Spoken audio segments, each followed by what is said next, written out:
So family, this story comes from Georgia. This white police officer and myself as a former law enforcement officer have something in common. We are both whistleblowers who were retaliated against because we decided to come out and tell the public the truth about law enforcement.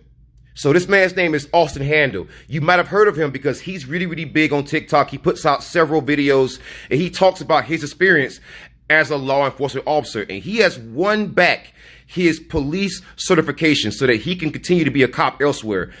This guy is one of the rare good cops that we have in this country. And so Austin Handel decided to go public with many of the things that he was discovering at his own department.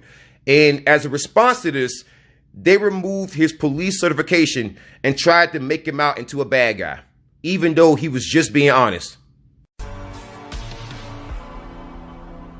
It's time for your next adventure. I have no idea what I'm going to do tomorrow. How exciting.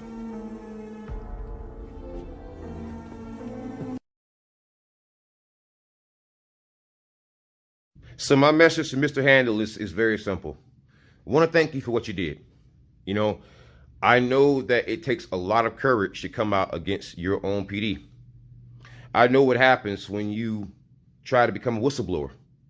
I know what happens, and I know what they try to do to you when you simply tell the truth.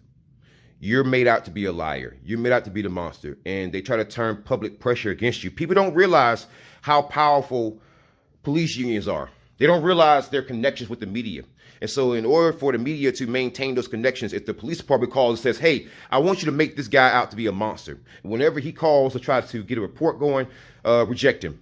I know the media treated you like crap when you first tried to come forward about this. I know, because that is standard protocol. I work in the media now. I used to work law enforcement. I know how they are now. This is why I do what I do, so that whenever someone comes to me and says, hey, I need the story ran, I can run it. I can choose to run it or not run it. That's my choice now. But no longer is it going to be gatekept, you know, whereas we got to go through media gatekeepers to get out stories. You use TikTok. That was genius. The only thing that I would tell you, sir, is that please don't go back into law enforcement. You're too good for that. Way too good of a man for that.